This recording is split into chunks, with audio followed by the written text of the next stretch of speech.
Hello. This is Elizabeth Clare Brewington with Discover Bright Side, and we are launching our Bombay video podcast. And I have a gem. She's a sapphire, a diamond, and to me, she's like a real hidden gem that we have found.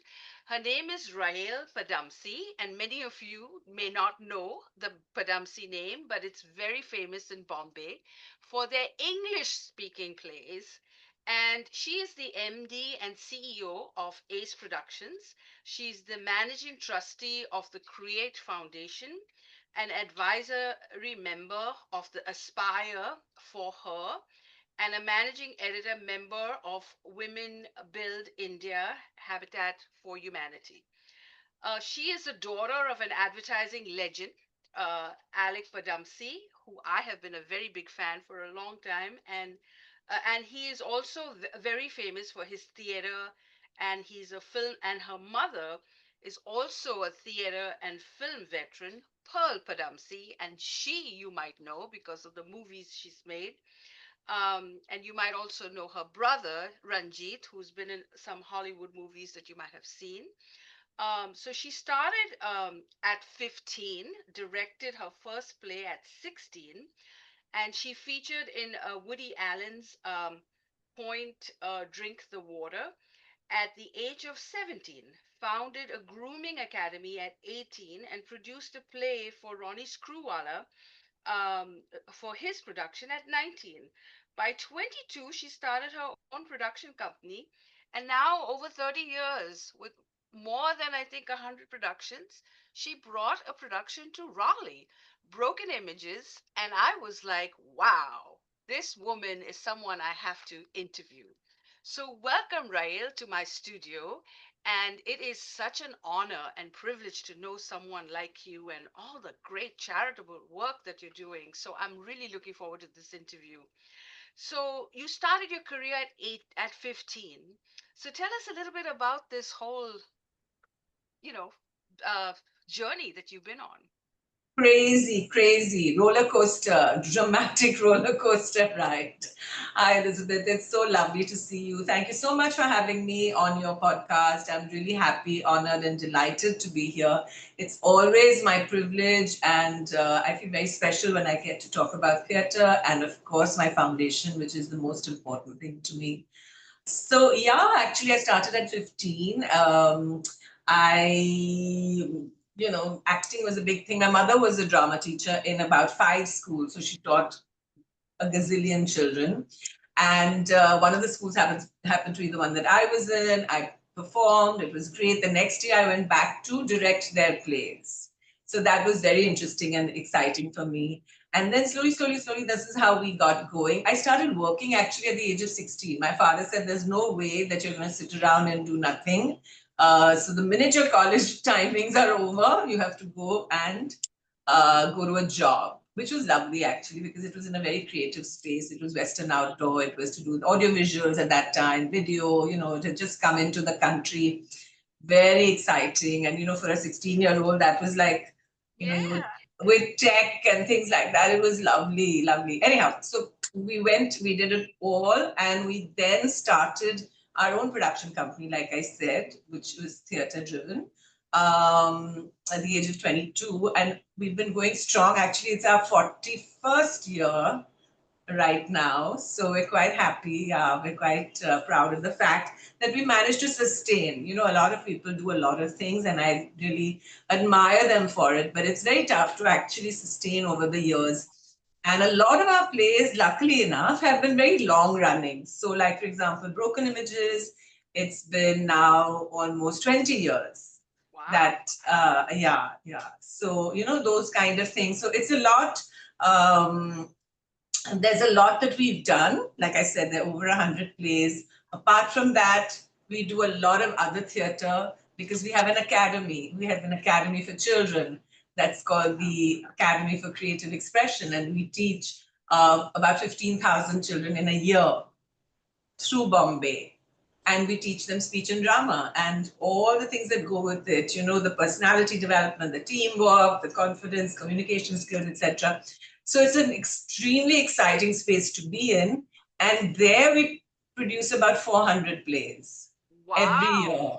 Yeah. With all With these little set, kids. lights, sound, everything, the works. So it's quite a big, what can I say, task, creative Yes. task to pull off. Yeah. Logistically, it's a bit of a nightmare, but otherwise, we try and work it through. Yeah, and Yeah. I've seen a couple of your podcast interviews and confidence when kids get to act and get in front of the theater and audience. It brings them a tremendous amount of confidence. Yeah, so that's my mother used to be a piano teacher and she'd do productions, Wow. and I'd always be put to there to be the MC, to be the actor, to do the introductions. And Yeah. if there was a party, I was always like to sing, for everybody. So it Yeah. really Yeah. it does teach you leadership skills and It does. And so much more. Teamwork, I think, is very important. And in today's day and age, social interaction is the key, you know. Their children are so isolated, they're so with their gadgets. I'll talk about that more later when we talk about our new production. But no, but coming that back to what you said when that I was is true. growing up, yeah. Our house was designed like a theater. My father built it from scratch and he built a theater. The living room was the stage and the terrace was the audience. So every day we'd have some production in our house, whether it was a workshop production or they were rehearsing or something. So there was no need for outside entertainment. We didn't have a TV. Even if we had a TV, it never was put on because there was no time. We had live entertainment at home all throughout, but it was very exciting. Yeah, I can just imagine because it's true. Even growing up in Bombay, the terraces do come up, for theater, for seeing a movie, for dancing, for all those things. So, what was life growing up? Now, you did describe the theater in your house, but what was life growing up in such a celebrity family, and such legends too? So, Pearl and Alex, both such great personalities. What was your life growing up with them? Crazy. I know, you would think you were having this nice princess life, but it sounds like you were working all the time.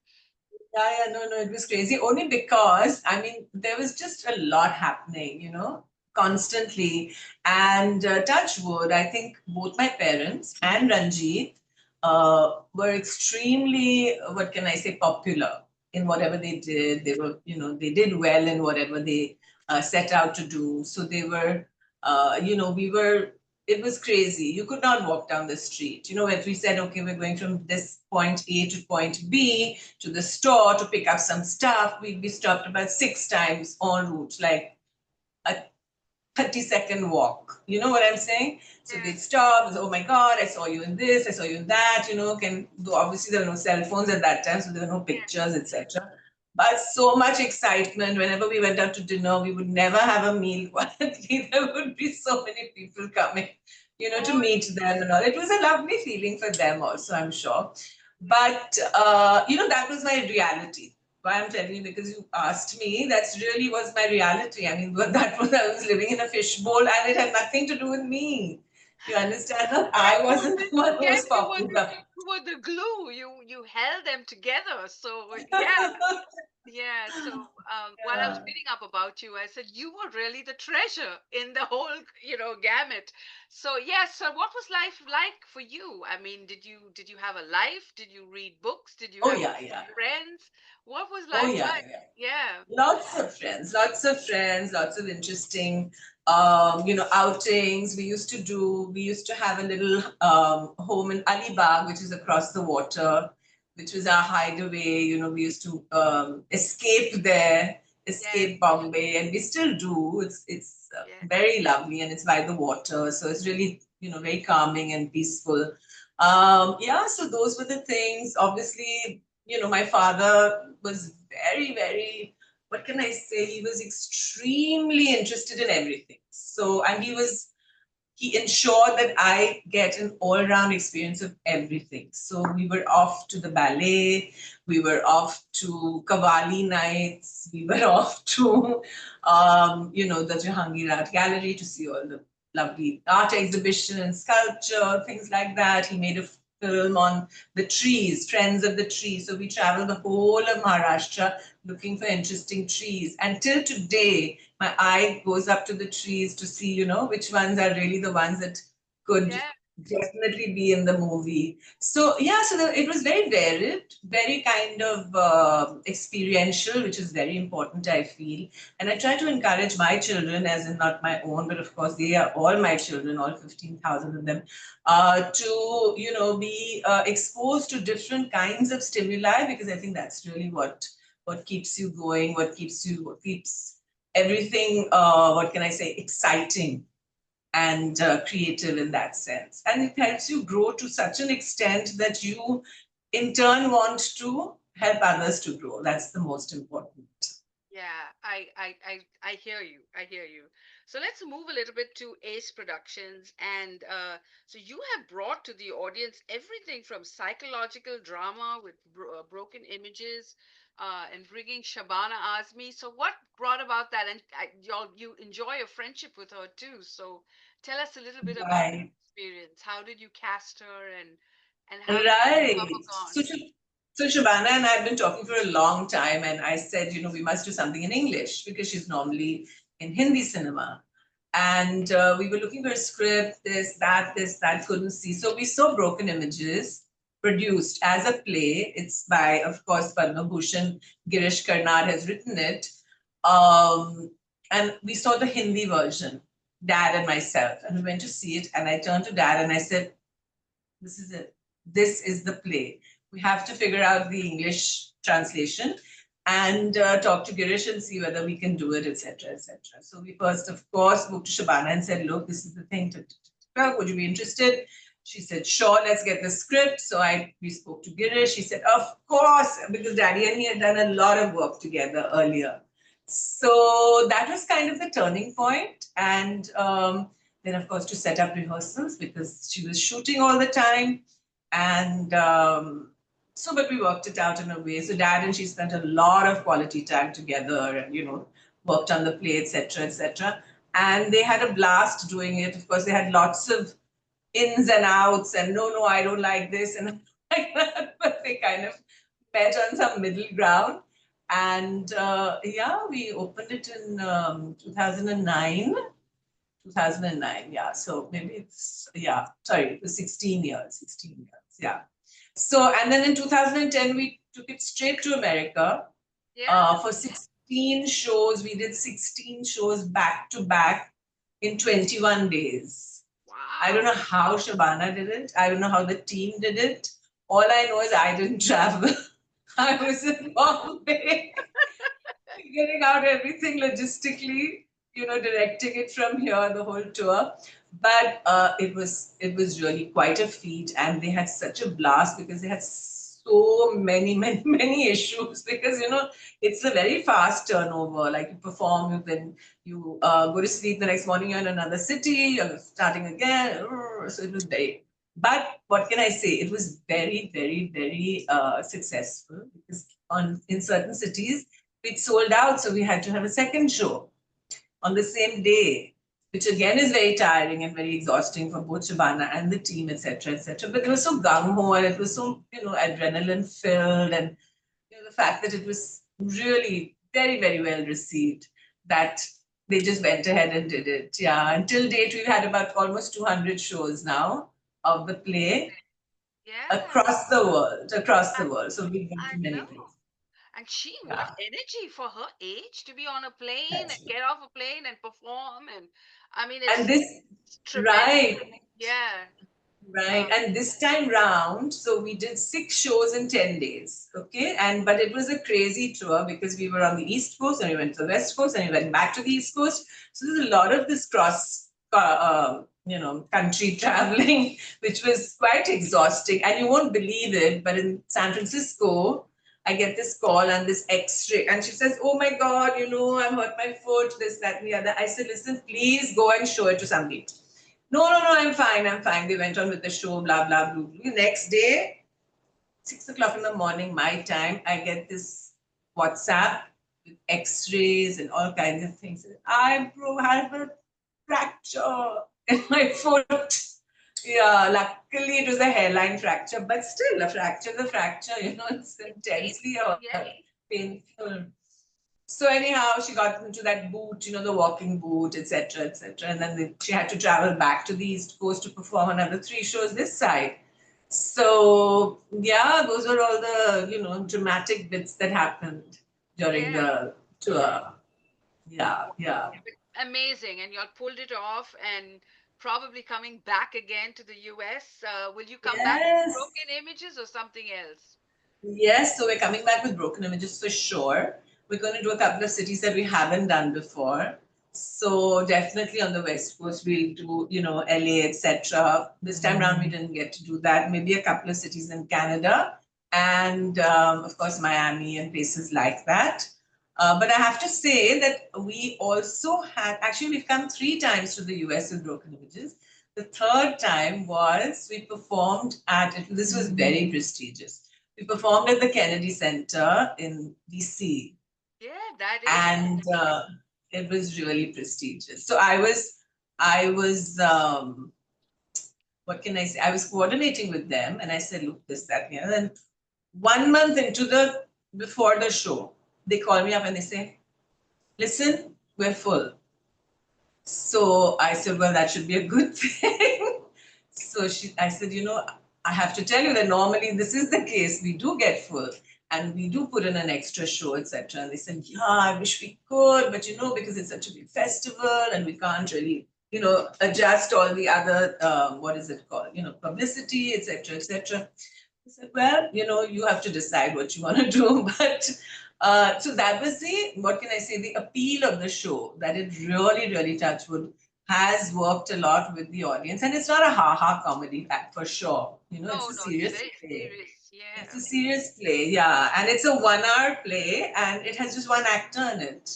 And I she speaks know. to her own television image, so it's very interesting. So we've done 3 outings in the US and hopefully now next April we're going to do some more. Fantastic.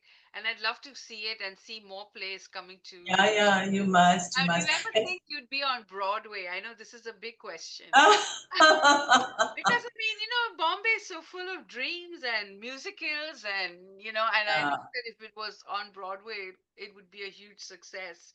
But Well, never chances say of that, never. ever say never. Broadway might need you because right now, after COVID, Broadway has taken such a huge hit, I know, and I they're know. selling tickets now for $5,000 a ticket. Denzel Washington and Shakespeare. So Wow, yeah, so really? the prestige of Broadway has gone up. So I guess if Mm-mm. if it was a fundraiser or something, they might accommodate you. Yeah, Yeah. So yeah, I'm going yeah. to any of your favorite plays, and then I'll end this segment and we'll go into your charitable work, which I think is just fantastic. So, Okay. um, So actually, yeah, so there 2 more plays that we're bringing into the US, and that's one is Unfaithfully Yours with Mona Singh, who's really kind of, made a lot of news right now. She's really done so well in the work she does. I don't know whether you saw that Jussie Koi Nahi. Is that the name? Huh.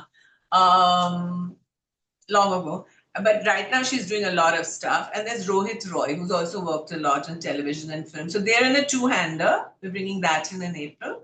And 2 fantastic plays on women's issues, which is very close to my heart. So one is called Untitled, and it's all about patriarchy and misogyny, and how important it is for women to really stand up for what they believe in.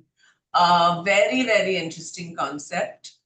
Second one is called Aruna's Story, which is on Aruna Shanbag, who is the nurse who was raped in Bombay in a hospital. And she unfortunately lived like a vegetable for 40 years oh, post that. So it was a huge, what can I say, case that came up. And Pinky Virani, who's a writer, wrote about it and she wrote this book and she fought for her rights to die with dignity, because to have that kind of, life is no life at all. that's So true. there were a lot of other things that were brought to the fore, lot of issues, lot of interesting, important, socially relevant issues. So these are the 2 plays that we're going to be bringing as well. How fantastic. How fantastic. Now, we've had, I'll bring Elton on a little later, but we had the privilege of seeing your father perform Shakespeare and Macbeth and playing Shylock. And Yeah. we had some amazing experiences with your theater company. But at this point, I'm going to end this segment. We can do another one on plays, but I really applaud you for doing the work you've done. And wait, my audience, to see the charitable work. It is like something that's going to blow your mind. So I'm going to make sure that both the videos are available to you. You're watching Discover Bright Side with our new launch of the Bombay podcast. And for those of you who may not know what Bombay is, Bombay is one of the greatest cities. It's now called Mumbai, and I had the privilege of living there, and so did RAELL. And it's a lifestyle that you cannot compare to any other city. And we'll talk more on the Bombay podcast about that. So tell us what you think about the play, and if you did see Broken Images, write us a comment and tell us what you think about this interview because you matter. And please do subscribe to our channel. Thank you for watching. This is Elizabeth Clare Brewington with Discover Brightside.